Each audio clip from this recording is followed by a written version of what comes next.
muchos exámenes antes de la tecnología se hacían en papel. Y Ajá, el amigo, ¿y estudiante cómo se marca hacen la los opción correcta. exámenes? Ay, perdón, es que yo no los hago en papel. Aquí Yo no no los se... hago en papel. Yo quedé como que hay gente que todavía lo hará en papel y yo como que este man en qué hace los exámenes. Y empieza a bajar el ritmo cardíaco, la frecuencia respiratoria y por supuesto que también puedes empezar a sudar menos. O sea, nos Entonces, si estás hay dando forma de aquí engañar al tips bolígrafo, para burlar por el bolígrafo. supuesto, aquí damos información que sirva para la vida. De No, pero calidad. además que Hubo un reality de la mentira en Caracol. Y un tipo llegó al final y le preguntaron y que, ¿usted es gay? Y el tipo estaba ahí con la familia, el hijo, la esposa, y el tipo y que, sí, verdad, y ganó. Entonces da una risa ese capítulo final porque está la claro. gente celebrando y la familia y que...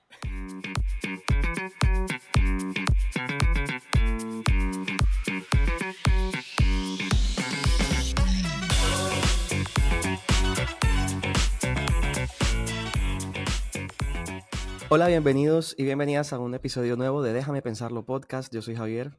Y yo soy Natalia y como siempre les traemos un tema súper interesante que combina psicología y actualidad. ¿Qué tal estás, Y pues, amigo? bueno, bien, estoy aquí un poquito con los ojos alérgicos, pero del resto todo muy bien. Y yo ¿Y tú agripada. qué Hoy tal? Sí, estamos cascaditos, pero cumpliendo. sí, una ñata y un alérgico. Pero bueno, así es la vida. Hay que seguir. El show debe continuar. Se trabaja. Claro, Para que digan totalmente. que esto es habladuría. No, se Esto es trabaja, herencia, se esta trabaja. mentalidad es herencia de nuestro doctor Uribe. Trabaja. Total. Exacto. Bueno, vamos a introducir el tema de hoy, pero antes, por supuesto, Ujú. recordarle a nuestra audiencia que nos siga en nuestras redes sociales. Estamos en Instagram, en TikTok, en YouTube, en Spotify, en todas las plataformas de podcast. Nos serviría muchísimo que te suscribas, que nos des follow, pero sobre todo que compartas nuestro contenido con tus amigos, con tus familiares y con esas personas a quienes estamos seguros nuestro contenido les puede interesar y le puede divertir e informar. Correcto. Y además, no te olvides que para lo que viene este año, tenemos programado también los siguientes episodios de Cafecito. Entonces, ve poniéndote al día en Cafecito, ve haciendo tu pequeña donación, no es una suscripción, es una donación que por la módica suma de $1 vas a poder conseguir entrar digamos, en la zona privada, en la zona VIP de Déjame Pensarlo. Y que se Y es una zona en la viene... que quieres estar. Sí, quieres estar, que no te dé... Para todas aquellas de nuestras personas FOMO, Fear of Missing Out, que existen por ahí, no se van a arrepentir. Así es, amiga. Y bueno, con esta introducción muy tradicional por parte de nosotros, damos inicio a nuestro episodio número 18. 18. Increíble, ya casi los 20. Clap, clap, clap, ya casi 20. Mira. Oye, ahora que dices clap, clap, clap, quiero contar una anécdota que me sucedió en estos Sí. días. Y es que estaba en un Uh-huh. restaurante con unas amigas y yo me estaba riendo, pero para no aplaudir o algo, yo lo que hice fue así. Ajá. Y la mesera me miró así. Ese fue el Día de la Mujer. ¡Anda! Y yo como que, no es contigo, perdóname. Pero a Qué la mesera pena, qué estaba pena. ahí. Ella estaba La ahí, o mesera sea, estaba en una mesa diferente y yo antes le había hecho seña para que viniera a tomarnos el pedido del fuerte y anda. justamente miró fue cuando yo hice así, pero yo no se lo estaba haciendo a él, Javier, me estaba era Javier, como macho riendo, ¿sabes qué? opresor. Oh my God, no. No, antes un homosexual muy rupalizado, porque las Aliade, drag sí. queens aliados, sí, muy Yes. bien. Ay, no. Oye, me imagino Entonces, la pues, cara con la que te vio, la que te vio. no, pero ella después entendió, no, yo le pedí disculpas después, le dije, no, mira, yo no te estaba llamando a ti, yo estaba riéndome con ellas. Ah, Entonces, bueno, ay, no, qué dicho esta risa. introducción, Sí, hoy hoy tenemos volvemos, un episodio interesantísimo que además, Javi, nos han pedido. Nos han pedido este claro, episodio. y Y es volvemos con los mitos más famosos en psicología, parte 2. 2. Sí, Entonces, bueno, abrochen sus cinturones para este viaje de mucho conocimiento, de diversión, conocimiento. información. Como ustedes ya Correcto. saben, vamos a hacer esta dinámica en la que Nati y yo escogimos unos mitos Ujú. muy famosos en psicología. Previamente curados, Ella, previamente curados, por supuesto, pero ella no sabe los que yo escogí y yo no sé los que ella escogió, así que vamos a ir uno a uno escuchando estos mitos y bueno, viendo a ver cuál es la realidad que hay detrás de ellos. correcto. Yo empecé la vez pasada, así que inicia esta vez tu amigo. Aquí Bueno, está somos bien. nada y que Equitativos, las damas primero, igualitarios. equitativos igualitarios. Ajá. Muy bien.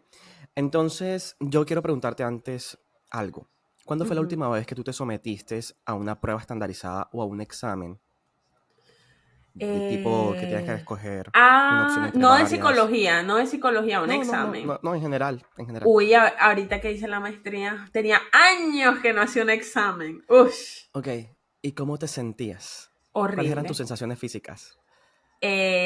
Muchísima tensión, muchísima ansiedad. O sea, como si fuera una estudiante de primer semestre. O sea, qué sensación tan horrible. De verdad que se me había olvidado lo feo que es hacer una prueba. Claro, claro, y eso yo se lo digo a mis estudiantes todo el tiempo, es como normal sentirnos tensos, ansiosos en situaciones de evaluación, en cualquier situación de evaluación, y por supuesto que hacer exámenes es una de esas, o responder a pruebas psicológicas.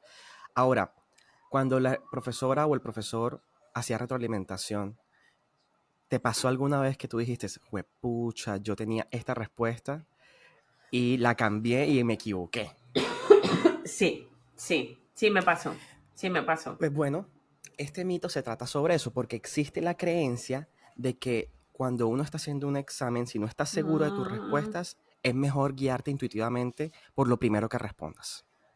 Ah, Esto cuando hablamos de sí. pruebas de conocimiento, por supuesto. Ajá. Hay una indicación muy tradicional cuando nosotros como psicólogos aplicamos pruebas psicológicas a las personas y en los test está muy bien redactada en las instrucciones que dice como no te demores demasiado pensando en la respuesta para Sí. cada afirmación, simplemente trata de colocar lo que naturalmente se te venga a la cabeza. Pero eso no funciona igual para las pruebas que tienen que ver con evaluación de conocimientos o estas pruebas estandarizadas como por ejemplo las que tú y yo hicimos cuando estábamos en Colombia, en Ujú, nuestro momento, las pruebas del ICFES, Saber 11, Saber Pro, ujú. en donde hay respuestas correctas e incorrectas. Sí. Entonces, justamente este mito trata sobre eso, como de que por qué la gente cree que mantenerse con la primera respuesta que uno dio lo va a llevar a tener más logro o más éxito que si cambiara la respuesta. Hay mucha Entonces, a mí, superstición ahora que lo dices, amigo, que me gusta que expliques esto y perdón por interrumpirte, pero es que hay muchísima superstición alrededor de los exámenes. Y es como, ay, sí, sí, esa fue la primera corazonada, esa es, que no la sé qué. corazonada, Sí. exactamente. Y yo lo veo con mis estudiantes todo el tiempo cuando hacen los exámenes. Y al final, cuando estamos socializando, me preguntan, no friegue, profe, ya había colocado esa respuesta y la cambié.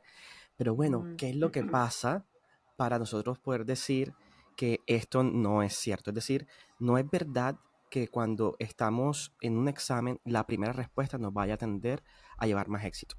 Hay un efecto Ujú, psicológico muy claro aquí, y esto ha sido estudiado sobre todo en los años 80 y 90 y a principios ujú, de los 2000, en donde tomaron a muchos exámenes, ustedes saben que tradicionalmente y mucho tiempo antes, en esa época, antes de la tecnología, se hacían en papel. ajá, De hecho, yo creo que todavía hay muchos profesores que hacen exámenes en papel. Y pues tomaron los exámenes de esos profesores universitarios ajá. y se dieron cuenta, hicieron un análisis de los borrones que habían en las respuestas. ¿De qué te refieres Y con hacer los exámenes en papel? O sea, como en, que literalmente el pues, examen en papel. o sea, exacto, una hoja con las preguntas y opciones de respuesta y ahí Ajá, el amigo, ¿y estudiante cómo se marca hacen la los opción correcta. exámenes? Ay, perdón, es que yo no los hago en papel. Aquí Yo no no los se... hago en papel. Yo quedé como que hay gente que todavía lo hará en papel y yo como que este man en qué hace los exámenes. Yo no los hago en papel, yo los hago en sistemas computarizados. No, aquí se hacen en papel, no se puede hacer Claro, de otra no. manera. Es más, hasta la gente online los hace en papel. Se les manda el papel desde aquí. No te lo puedo Sí, creer. te lo juro. Qué fuerte. O sea, la Sí, universidad incurre en el gasto de mandárselo por correo sí. postal. Sí, porque nosotros tenemos unas hojas de respuesta, uno como las Ajá. del ICFES, tal Sí, cual, sí, para la gente que es de Colombia, que son estas pruebas estandarizadas, que las que uno hace con el IELTS, sí. Eso se esas, llama OCR, ajá, Optical que Character vienen, Recognition. Sí. esas que vienen membreteadas, no sé qué, y tú le mandas el papel y la gente responde en la hoja de respuesta y luego esa hoja se pasa por una máquina, pero es en papel. Bueno, pero eso es un proceso muy dispendioso que te puedes ahorrar utilizando los sistemas en línea, los sistemas de Learning Sí, pero Management es System. No que, sé cuál utilizas, Moodle o Canva, Brightspace, en fin. Yo los hago en esa plataforma. La plataforma de la universidad es Brightspace. Entonces yo ajá, configuro los exámenes, la duración, si quiero que la pregunta salga todas las preguntas a la vez o pregunta por pregunta. Si es así, si se pueden devolver o no. Si quiero que les dé el ujú, resultado enseguida o si quiero que haya retroalimentación por pregunta. Entonces hay un montón de ventajas alrededor de este tema de la magnífico. tecnología. Pero para mí lo más chévere es que no me toca esperar demasiado para ver las calificaciones. O sea, yo al Ajá. instante puedo ver quién aprobó y quién reprobó. Ujú. Entonces, después de este paréntesis, bien, en donde explico por qué me refería a que los profesores, yo creo que hago parte de la minoría entonces de los que hacemos exámenes en línea. No, En línea no, en de pronto computador. nosotros somos parte de la minoría. Yo no tenía ni idea. Ajá. No, pero sabes que pensándolo bien, yo creo que los profes en la U todavía imprimen los exámenes. Pero bueno, ¿Sí? en todo caso, lo que hicieron en los estudios estos Ajá. en los años 80, 90 y 2000 fue tomar los exámenes de los estudiantes y verificar si había, qué tantos borrones habían por pregunta. Y luego Ah, comparar si donde estaba el borrón, es decir, la marca original, era una respuesta ujú. correcta o incorrecta, para poder saber si cuando cambiaban las preguntas pasaban más de correctas a incorrectas o de incorrectas a correctas. Y lo que se descubrió en este estudio es que usualmente o por lo general, estos cambios, perdón, llevan a que hayan más respuestas correctas que respuestas incorrectas. No sé si me voy a entender. O sea, Entonces, cuando ajá. cambio una opción de respuesta en el examen, es más probable que lo esté cambiando porque hay un razonamiento que me está llevando a escoger una respuesta más acertada. Ajá. Entonces, aquí, digamos, ya hay una evidencia, por lo menos estadística, que indica que cambiar la corazonada, por decirlo así, no te va a llevar al error, sino que te va a Ya, llevar entiendo. probablemente más a que Al tengas una éxito, respuesta al acertada. suceso. Exacto. Es que eso es muy supersticioso, además. Y hace parte como de ese primer razonamiento inicial como rápido, que no, porque sea el primero, no necesariamente, o sea, la única evidencia de que puede ser real es que fue el primero, pero nada más. Claro. Y lo otro que dice la gente es como que si aprendiste eso te viene a la cabeza. Y como que no es tan así. Ujú. Pero además Porque a sucede veces un puedes efecto leer muy también. rápido también, por ejemplo, Eso es una de las cosas que y más no pasa. leíste un no, o no leíste un sí, o no leíste, y es como, ay, esta es. O simplemente una palabra que puede parecer en el común cualquier cosa, pero que en un contexto, una disciplina específica, tiene un significado particular. Y eso te hace Claro. no comprender bien el enunciado y pues llevar una respuesta incorrecta. Pero también, ¿sabes qué también pasa? Que cuando sucede que las personas cambian la opción de respuesta y luego en una retroalimentación o simplemente se dan cuenta de que la opción original era la correcta, porque Ujú. eso pasa también, sucede es que nuestra cabeza normalmente tiende a recordar más fácilmente los momentos de fracaso que de éxito.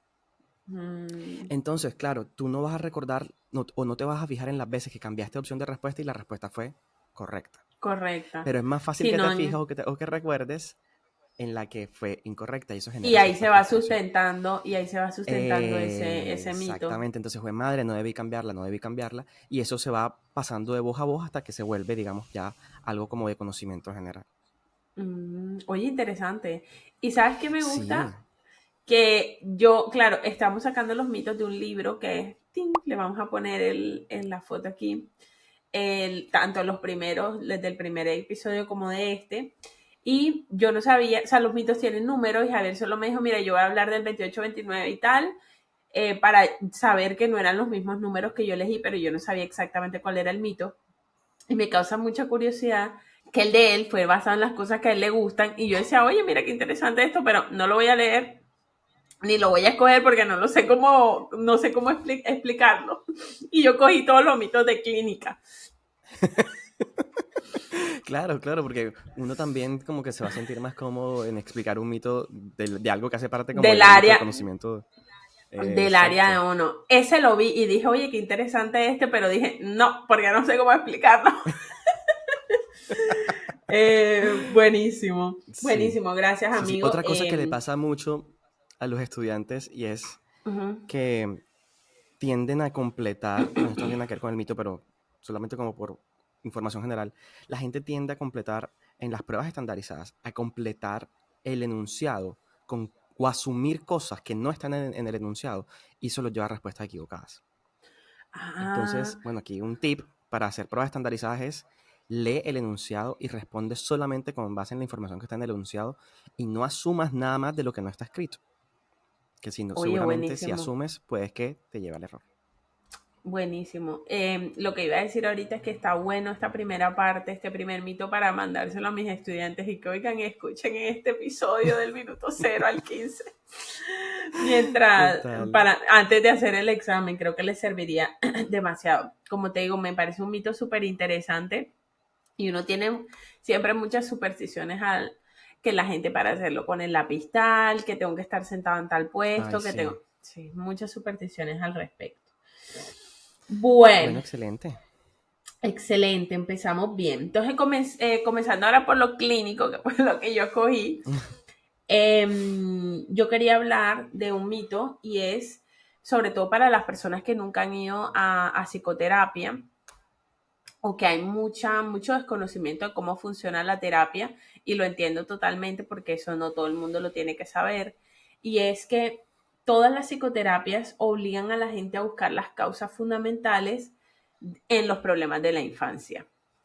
Ay, esa es Perdón. un clásico de la psicología, en Sí, donde, ay, cualquier problema que tú tengas es porque algo te un pasó de trauma de la niño, o tuviste un infancia. problema con tus papás, o que no tuviste cierta figura, y eso es súper interesante, y ya quiero escucharte. ¿Va? Sí, todo es un trauma de la infancia o que para que la terapia sea efectiva tenemos que ir a ese lugar. Y bueno, obviamente este mito viene de la primera forma de psicoterapia organizada, que fue el psicoanálisis, cuyo padre era Sigmund Freud, pero lo que se ha visto, exacto, ¡ting!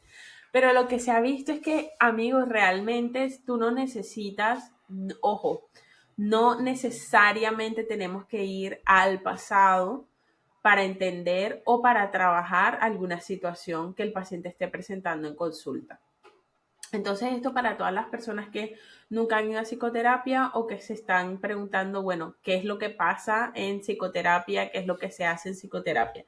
Entonces, quiero aclarar aquí que no cabe duda que entender la historia para nosotros es importante, o sea, entender el contexto, pero eso no quiere decir que necesariamente tengamos que ir al pasado, arreglar el pasado, hacer algo que además no se puede, que eso solo lo hace el psicoanálisis con métodos, me perdonan, pero poco, ¿cómo lo diré? Que no Ortodoxo. están demasiado respaldados por la evidencia Exacto, científica. que no están respaldados por la evidencia científica. Eh, y en últimas, o sea, no tenemos, no podemos dar cuenta de la efectividad de este tipo de metodologías. Entonces, tanto la psicoterapia existencial, que es la psicoterapia de Irving Yalom, la de, ay, se me fue, el autor del hombre en Está búsqueda del sentido, Víctor Frankl. Víctor Frankl, qué pena con mis colegas que son existenciales, tanto la psicoterapia existencial, incluso las ramas más gestal, como la psicoterapia cognitivo-conductual y la tercera ola, nos enfocamos muchísimo en el presente, no desconociendo que ese ser presente que viene aquí tiene un pasado, pero no necesitamos necesariamente ir al pasado para solucionar los problemas del aquí y del ahora. Les voy a poner un ejemplo. Digamos que Javier viene a mi consulta a decirme que tiene un problema de timidez al hablar en público. Ese es su motivo de consulta. Él quiere empezar terapia porque quiere trabajar en eso. Se le ¿Cómo dificulta lo expresar supiste? su opinión. Amigo, te conozco. Se le dificulta expresar su opinión. No comenta en las reuniones sociales y ya pues su jefe le ha llamado la atención en varias ocasiones. Entonces, digamos que yo preguntándole por sus primeros, su crianza, digamos, o como su relación con sus padres, que en cierta manera puede llegar a un punto de la terapia en que eso sea relevante. Javier me dice y me explica que sí, que efectivamente en su casa eso no fue una habilidad que se le favoreció, no que se le reforzara, al contrario, cada vez que opinaba algo, no sé, era como regañado o le decían que así no, o le decían pero qué bobada estás diciendo, entonces digamos esto lo ha traído a lo largo de su vida. Yo no tengo que ir al pasado a arreglar eso para darle a Javier unas herramientas muy puntuales, por ejemplo, empezar ejercicios de exponerlo, empezar a hacer roleplays en terapia para que Javier supere esa dificultad. Nosotros nos vamos a centrar más en los mantenedores de la situación más que en el origen del fondo por allá. El origen del fondo por allá me sirve para comprender, pero de ninguna manera para necesariamente intervenir una problemática. Entonces, si nos estás viendo y nunca has ido a terapia y crees que vamos a solo hablar de los traumas pasados y de los problemas de por allá, porque o si no, no se van a solucionar los problemas, o que todo tiene un fondo en el pasado, que eso también es el otro mito, no.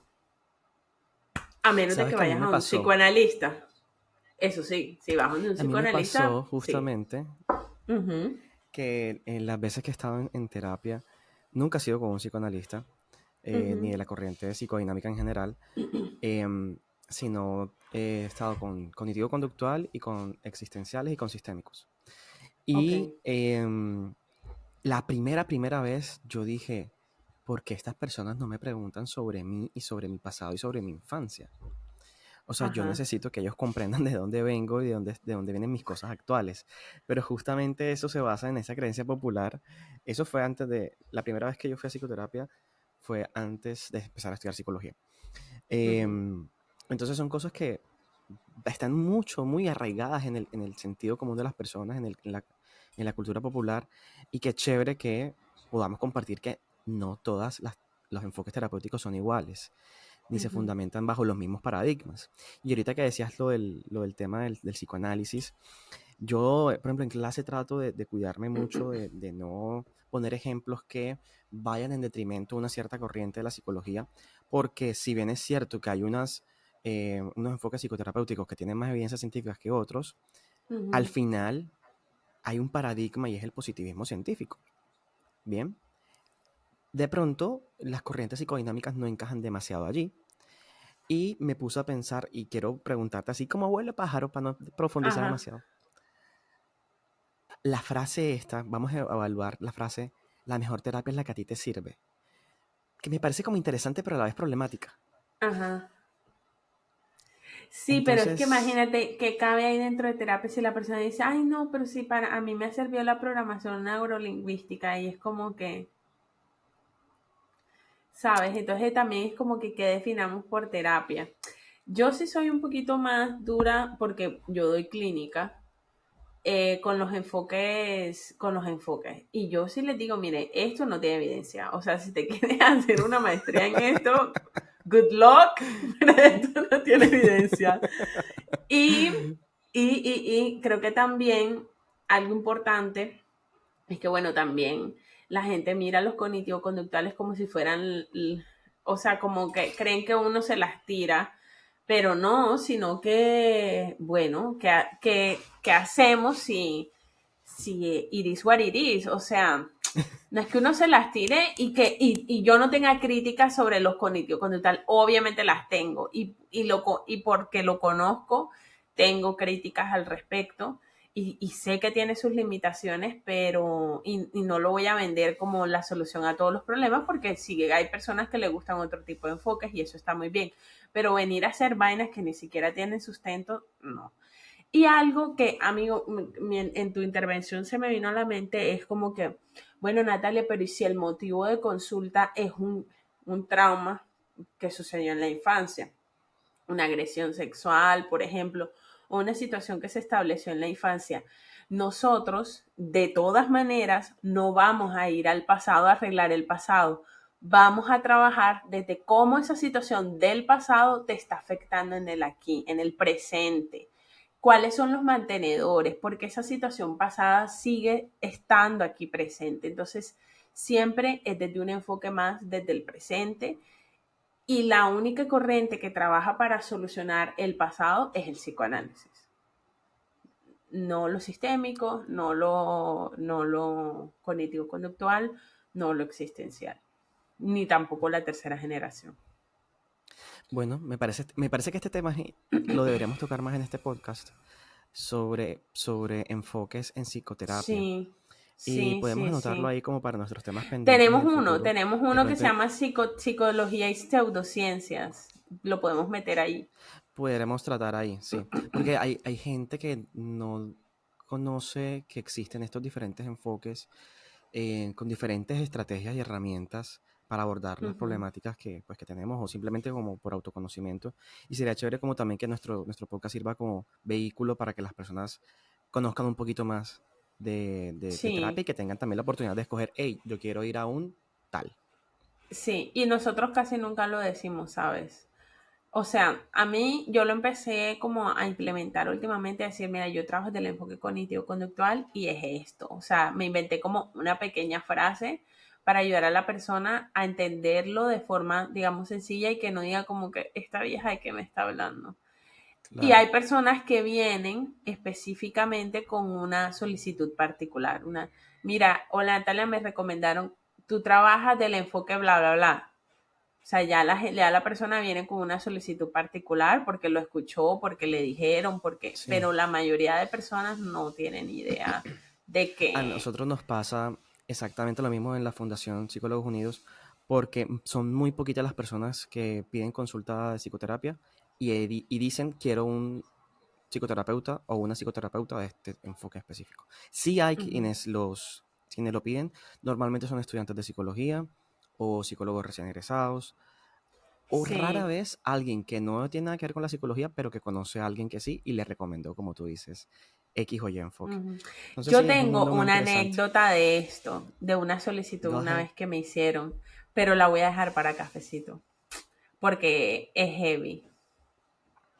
Una solicitud una vez que me preguntó alguien de un enfoque en Uh. particular, pero la voy a Entonces dejar yo te para un pido por ambiente favor privado. que lo anotes porque eso se Sí, te puede olvidar. Y sí, mientras una tanto yo voy vez, introduciendo el dale, siguiente mito, si te parece.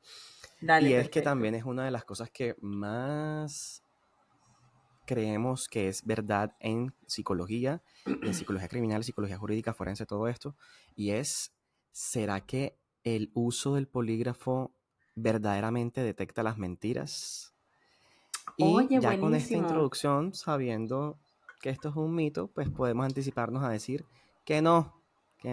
El Ujú, detector de mentiras, como popularmente se le llama el polígrafo, no detecta mentiras necesariamente. Bien, ujú. y para entender esto, hay que Ay, quiero pensar un decir poco en... muchas cosas de esto. Ay, no. Ajá, me encanta que hayas escogido. Claro, porque es que el polígrafo es una herramienta que capta información psicofisiológica, bien, es decir, algunas funciones fisiológicas que están relacionadas con algunas funciones psicológicas. Por Sí. ejemplo, normalmente cuando estamos nerviosos tiende a sudarnos más la piel, tendemos Ujú, a sudar más. Cuando estamos nerviosos, por ejemplo, tendemos a que se nos aumente el ritmo cardíaco y la frecuencia respiratoria.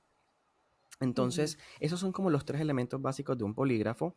Entonces, em, que una persona necesariamente se sienta nerviosa en una situación, de nuevo, de evaluación, donde te van a hacer unos cuestionamientos y muy probablemente si es una situación policíaca o de investigación jurídica o penal, va a ser agresivo, muy probablemente Ujú, tú vas a estar nervioso, te va a aumentar la sudoración, te va a aumentar el ritmo cardíaco y la frecuencia respiratoria y por supuesto que el resultado del polígrafo puede llevar a que sea un falso positivo. Es decir, que se te Claro. tache de mentiroso o de culpable cuando en verdad simplemente estabas nervioso. Entonces, Por eso, amigo, perdón que te interrumpa, muchos sí, departamentos de policía a lo largo del mundo no aceptan el polígrafo como una prueba. así es. Y en Sin muchos procesos judiciales, en embargo, muchos países, no lo exacto, aceptan no es como prueba aceptado como válida. una prueba. Exacto. Y sin embargo, se sigue utilizando como herramienta, como filtro de ingreso a ciertas empresas.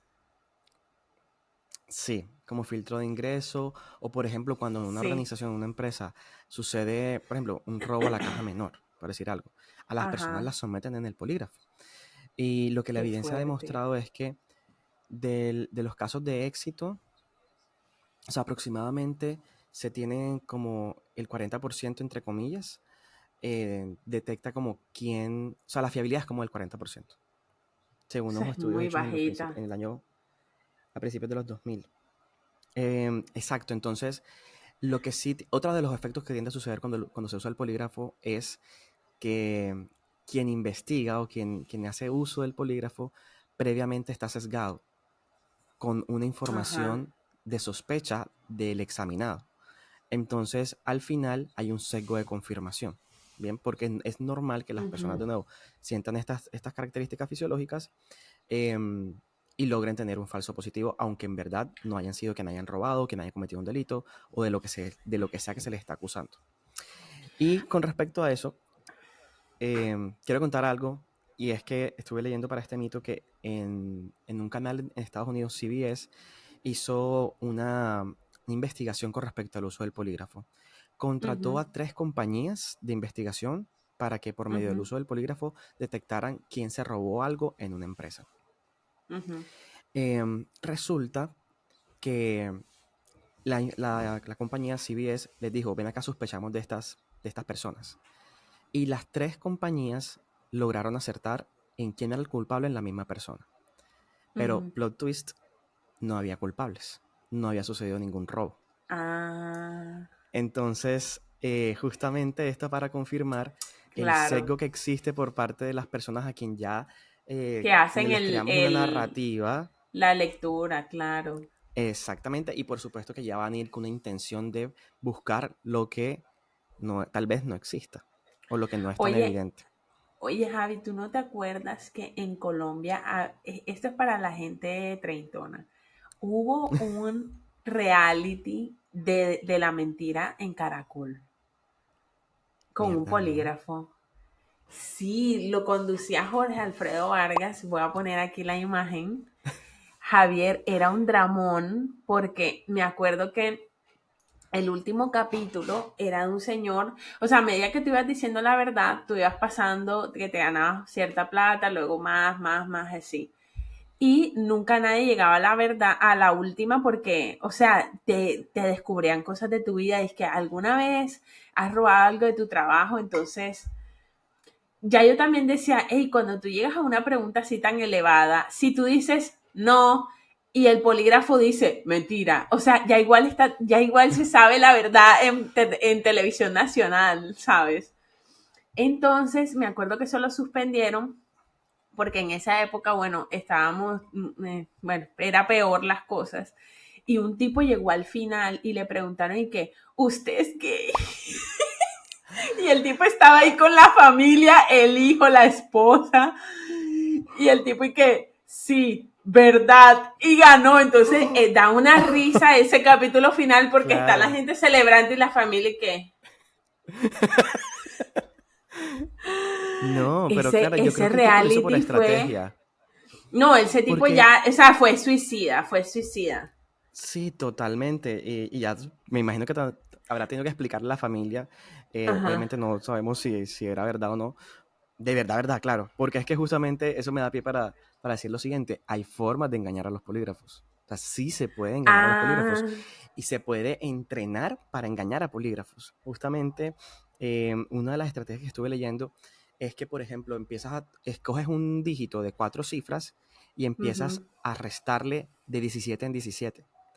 ¿Y eso cuál es el efecto que sucede en tu cabeza? Te desconectas de la situación, del contexto de evaluación, ¿bien?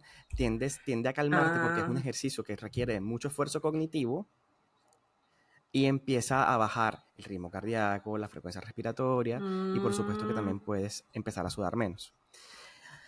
O sea, nos Entonces, si estás hay dando formas de negar aquí el tips polígrafo, para burlar por el polígrafo supuesto, aquí damos información que sirva para la vida. de No, pero calidad. además que justamente en el capítulo del libro donde está explicando esto, dice, hey, esto es información que está ampliamente difundida en el Internet. Y Ok. esto me recuerda de una circunstancia, de una escena de una serie que me vi hace poquito que se llama Fellow Travelers. Eh, Ujú, buenísima, la recomiendo ampliamente. Y en donde eso era como en los 60 por allá, en Guerra Fría, Estados Unidos, Rusia. Y estos eran ujú, unos investigadores de la CIA o del Departamento de Estado, algo así. Y por supuesto que hay políticas muy represivas contra las conductas homosexuales. Entonces, ujú, el personaje principal de la serie lo acusan y el ujú. tipo le dicen, tienes una citación para el polígrafo, ponte tú en una semana. Y el man busca como un manual sobre cómo funciona el polígrafo y empieza a estudiar para poder em, tranquilizar su cabeza sus reacciones corporales y no, Encuentra no esa. ser pillado. Ajá. Entonces, básicamente eso es lo que sucede. No les voy a decir qué pasa, pero véanse la serie, es muy buena. Ah, amigo, acabo de encontrar el reality se El llamaba nombre de él, Nada más que la verdad, no me en el acuerdo. 2007 en Colombia. Y está el video de que Jorge Iván, ganador del Nada más que la verdad, y está la familia y el man y la familia. Ay, no. Pero Qué buenísimo, risa buenísima eso. esa Óyeme, información y... ujú. otra cosa que iba a decir Dale, dale. rápidamente, que también es un dato full curioso, es que otro tipo de personas que son capaces de burlar polígrafos demasiado fácil son las personas que tienen rasgos psicopáticos. Sí, O sea, sí, lo que sí, llamamos sí. comúnmente los psicópatas, ellos te pueden mentir a la cara sin ningún tipo de parpadeo Claro, porque son muy y buenos pueden para mantener mentir. la historia. Exacto. Entonces, eso es Ujú, una de las situaciones en donde, hey, este man no pasó el polígrafo, lo pasó, pero ujú, resulta que es culpable. Un psicópata. correcto.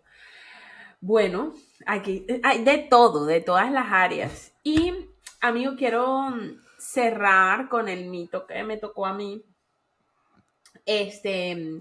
Y no sé qué palabras ponerle porque estas palabras están muy sensibles. Ya sé cómo le voy a decir. Porque además esta es un tema que ha estado muy recurrente, últimamente se ha estado hablando mucho, sobre todo en nuestra ciudad, y es un mito relacionado al desvivirse, pero ya ustedes saben a qué me refiero, es como para no crear ningún tipo de problema donde vayamos a subir este video. Y es que el mito dice que está la creencia que solamente las personas que están profundamente deprimidas son las únicas susceptibles a desvivirse. ¿Vale? Aquí no estoy no mencionando el nombre, no porque mencionarlo sea problemático, que eso es un gran mito, que el que lo habla de eso ya, sino que no lo estoy mencionando por temas más de YouTube, ¿sí? O de los reels que vayamos a sacar aquí. Pero no es que hablar de este tipo de temas, entonces eso necesariamente vaya a ser Sí. Al que contrario, es al un tema contrario, que hay que hablar más. que hay que hablar más, correcto. Entonces que ha estado muy sensible. Entonces, sí, la gente que pasa cuando creemos que Pero una entonces persona, el mito ajá, es... que solo las personas que están profundamente deprimidas son las únicas que son Ah, susceptibles a cometer este acto. ok, No. Entonces, interesantísimo. no, no es así. Es muy probable que cuando uno pregunta, oye, ¿cómo te imaginas a una persona que proclive a cometer este tipo de actos? Tú te imaginarás a una persona triste, probablemente sin amigos, una persona muy retraída, y no, no necesariamente. Parece ser, de hecho, que en población general, sin diagnóstico de depresión, el 1% de la población podría, digamos, en población general, podría cometer este hecho. Y en depresión asciende a un 6%. Pero en otro tipo de diagnósticos también puede ascender hasta un 4%. Entonces, no es que la única indicador sea la depresión o una persona supremamente triste o una persona completamente aislada. Sí que deberíamos tener como mayor cuidado en estos indicadores, pero no son los únicos. Y hoy les quiero compartir otros más. Por ejemplo, una persona que presente ataques súbitos de pánico continuos, mucha tensión corporal, es una persona que también pudiera tener como ciertas alarmas y estar pendiente. Personas diagnosticadas con trastorno límite de la personalidad, que además no se ven para nada depresivas, o sea, al contrario, las personas con este diagnóstico, con rasgos de este Pasa más diagnóstico, de desapercibido. pueden pasar exacto muchísimo más desapercibido, y por eso la gente sale con frases de, ay, pero si se veía tan contento y tal. Claro, porque es que nos estamos perdiendo la mitad de la información pensando que solamente quien se vea triste y retraído. También personas con consumo de sustancias, que esa es otra. Nadie le presta atención a las personas con consumo de sustancias y están en un riesgo muy, muy Eso es alto, cierto. porque precisamente durante el consumo pueden suceder muchísimos accidentes.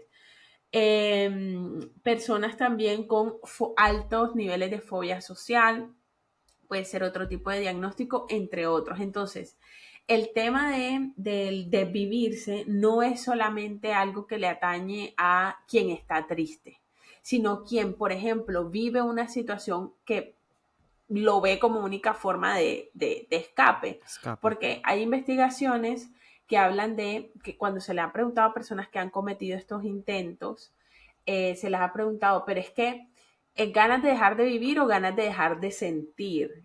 Y siempre la respuesta es ganas de dejar de sentir o esta angustia o esta fobia o esta preocupación o esta intensidad emocional, como sería en el trastorno límite de la personalidad. Entonces nunca es solamente ganas de dejar de vivir, sino que está más relacionado a ganas de dejar de sentir esto que está debajo del problema. Entonces, si lo empezamos a entender de esa manera, creo que le empezaríamos a dar otra mirada, y creo que el ojo preventivo pudiera estar un poco más No, entrenado, sí, como más afinado, preciso, sí. más afinado. Que en últimas, cuando esto se presenta en terapia, claro, uno tiene unos protocolos, pero en últimas es muy difícil. Sí, tú lo preguntas y todo, pero si la persona, digamos, como no está abierta a un diálogo, no te dice, es muy difícil decir, como que atinar con precisión. O sea, yo creo que no hay una fórmula, hay unas características, sí, hay unos patrones, hay unas señales importantes, pero quiero también decir, sobre todo a mis colegas psicólogos, que esto no es 100% como infalible. Causa-efecto. Sí. Entonces, exacto, no es como causa-efecto. Entonces, bueno, nada, eso era como que los que les quería compartir. Me gustaría poder como hablar más, pero me siento como un poco también que ay, no sé hasta dónde decir, porque tengo que utilizar términos. Entonces, yo creo, amigo, Yo creo que que es podemos un hablar de tema, esto más. Ajá, dale, eso dale. iba a decir. Eso iba a decir justamente que es un tema tan complejo, que tiene tantas ramificaciones y tantos puntos de vista que nos daría para un episodio completo. Pero me encanta que lo hayas traído Sí. a esta sesión de Déjame Pensarlo porque, bueno, lamentablemente han sucedido varios casos en muy corto tiempo en Barranquilla, de personas pues, que cometen este acto de desvivir, como lo hemos em, mencionado. Y es importante que las personas Ujú. ganemos conciencia sobre qué es lo que, Ay, lo Fer. que lo lleva a las personas a cometer estos actos. No es solamente una cosa, estaba deprimido. Además, yo he escuchado un montón de barbaridades que mejor eso también te lo cuento en un cafecito porque comprende personas que en estos momentos están muy cerca de mi alrededor y no quiero como herir susceptibilidades, pero sí, hay gente que ha hecho cosas horribles de que por qué suceden estas cosas, pero vamos a dejarlas para un cafecito porque hay que combatir esto y bueno, mejor que sea un espacio más privado, así que porfa, conoce Cafecito en nuestras historias destacadas de Instagram, vas a saber qué es, cómo acceder, el enlace. Igual también aquí te dejamos nuestro código QR. Por acá abajo te vamos a dejar también la página web. Y bueno, aquí te esperamos en cafecito para que compartas de una forma más relajada, más íntima, más privada con nosotros. Y también, amigo, de hecho decir que incluso para este tema pudiéramos invitar a alguien. Entonces quería decirles que si alguien conoce a una persona experta en de vivir, Ujú. o sea, un psicólogo obviamente experto en esto, que nos dé para ver si hacemos el puente, hacemos el contacto y puede de pronto venir a darnos una mirada un poco más profunda, porque yo lo que sé es lo que nos entrenan a todos, como las señales de riesgo y tal, atender conductas, como clasificar las conductas, tal, cómo se ve abordar en psicoterapia, pero de todas formas, alguien que tenga experticia en esto sería maravilloso también poderlo invitar. Totalmente. Y hablando de invitados, pues aquí tirar una cuñita rápidamente a nuestra audiencia que se queda siempre hasta el final con nosotros, de que esperen nuestro próximo episodio de Déjame pensarlo con alguien más en los primeros días del mes de abril. Sí, así es. Y bueno, muchísimas gracias de nuevo por acompañarnos hasta el final de este episodio. Esperamos que esta vez hayamos seguido resolviendo dudas sobre la psicología y actualidad y nos vemos entonces la otra semana con un episodio más. Bye. Chao.